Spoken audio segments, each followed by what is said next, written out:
Good day and welcome back for the third installment of our discussion on triple integrals. In the previous video, we introduced this idea of a type A solid. A type A solid was a solid E which was bounded between two surfaces in the z direction. And we noted there was really nothing special about having something bounded, say, in the z direction. It perfectly easily could be bounded by solids in the x direction or the y direction. And we will encounter many examples, think back to the last example in the previous video, of a solid that's actually all three of these, type A, type B, or type C. You don't necessarily have to be just one type of solid. The thought process is going to be the important part. Regardless of the solid of integration, we have this basic template we start with. We have an outside double integral, and then we have an inside single integral. And this is always my starting point. Looking at our solid, we see that it's varying nicely in the x direction, which prompts me to put x as the inside variable of integration. What we need to think about then is how are we varying in that x direction? And note, in the x direction, you're varying from a smaller surface, i.e. smaller in terms of x's, u1, until we hit this bigger surface, u2. So our limits of integration on the inside will be u1 of y and z, that smaller surface x equals, up to the larger one, u2 of yz. And note the same idea is true for this type C solid where we are varying in the y direction. We start off with our basic template. We're thinking a double integral on the outside and a single integral on the inside. Our intuition is that because we are varying nicely between two surfaces in the y direction, we will make y the inside variable of integration. Then we simply think in that y direction, how are we varying? And note, we can see that we start off at the smaller surface, y equals u1, and we vary in that y direction until we hit the larger surface, y equals u2, which gives us our inside limits of integration. We're varying from that smaller surface, u1 of xz, to the larger surface, u2 of xz. And the big thing I really want to emphasize is it is not important for you to be able to remember and distinguish between these type A, B, and C solids. Instead, what I want you to do is just focus in on this kind of intuition or thought process that we've introduced. And I typically ask myself a question. In which direction does the solid E vary? So in which direction, and note there are three possibilities here, x, y, or z, does the solid of integration vary?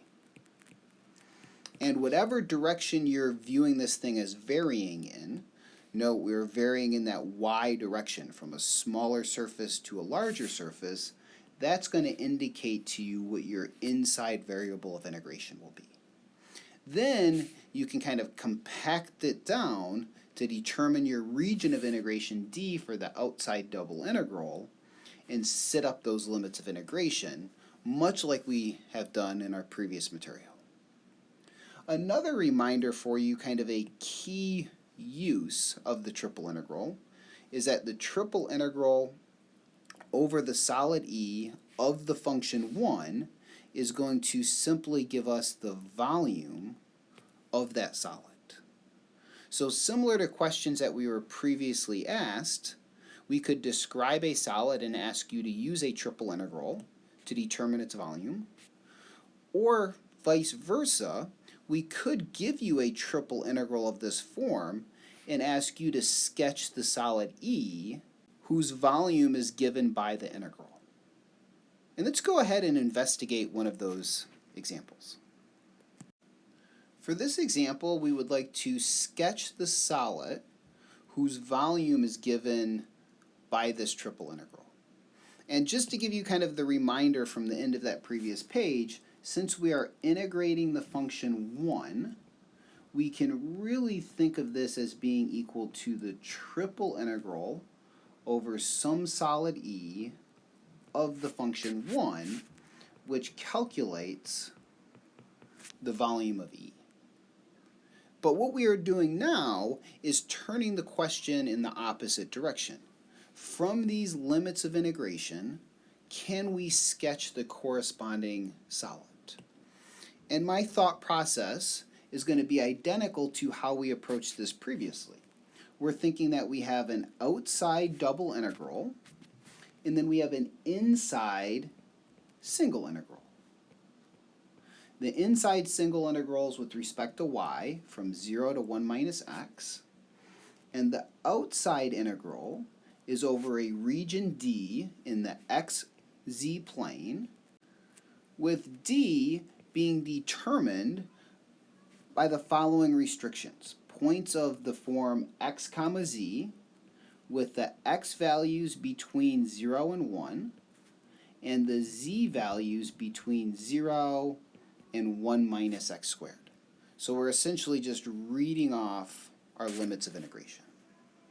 And what I'm going to do is start off by sketching what does this region D look like in the xz plane. And once we have a sketch of the region D, we will use that to build up to the solid in 3 dimensions. So thinking of D, we're varying from 0 to 1 in the x direction. And then the z values are going to vary from z equals 0, which would simply be the x axes, up to the curve z equals 1 minus x squared. And let's just note, if we want it to graph z equals 1 minus x squared, that is a parabola opening downward, having a vertex at z equals 1. So note, it will look roughly like this. So our x values are varying from 0 to 1. For any such x value between 0 and 1, note that our z values vary along these vertical line segments, going from z equals 0 up to the parabola z equals 1 minus x squared. And I'm going to take this region of integration D for that outside double integral, and I'm going to place it in our three-dimensional coordinate system. In our three-dimensional coordinate system, this region D is going to be located in the xz plane, and we're going to just copy it over.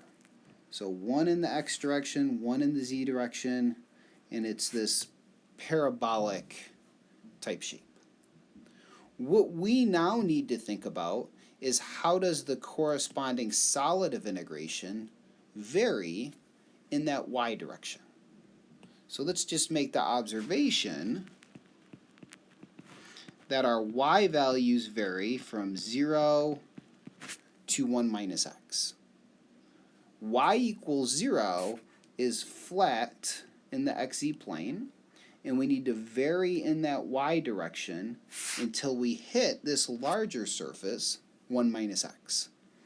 And y equals 1 minus x could be described in one word as what surface? And if you said plane, I agree.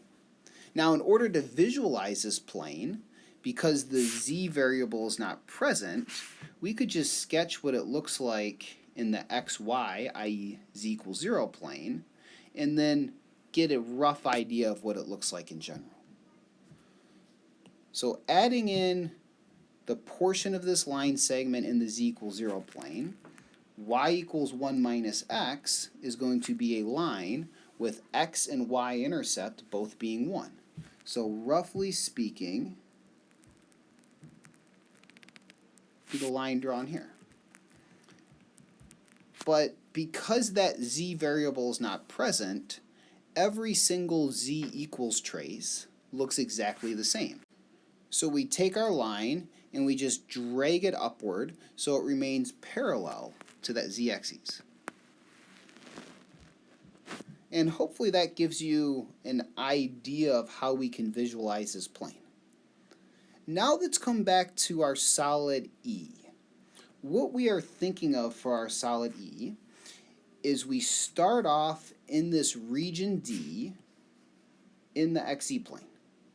And for a point in this region, our Y values vary from 0 until we hit the plane. And I'm going to pick several rather intentional points.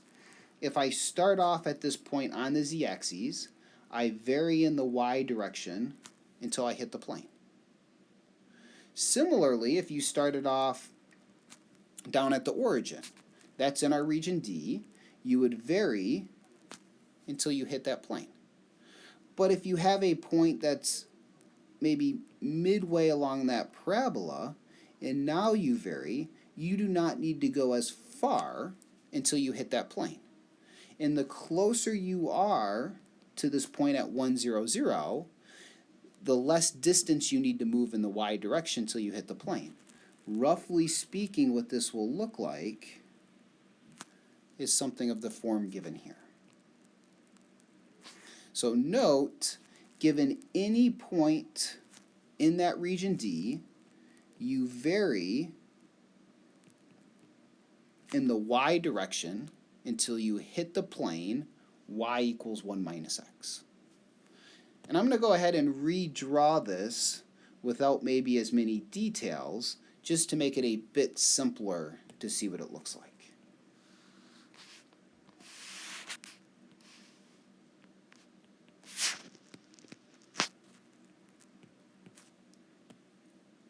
So we start off with our region D.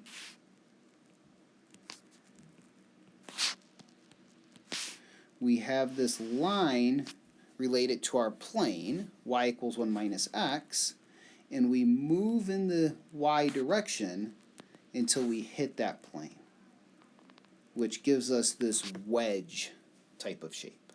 And just to make sure we kind of see some surfaces, this top part of the wedge, so kind of shaded in blue, that would be the surface z equals 1 minus x squared. The right side of this wedge is the plane y equals 1 minus x. And this technique of starting off with a triple iterated integral, going to this outside region of integration, thinking about how that solid would vary to sketch E, is certainly a technique that we need to practice. So I would highly encourage you to go to some practice problems, work through these examples, let me know if you have questions, and in some future videos we will see some similar examples. So stay tuned and take care.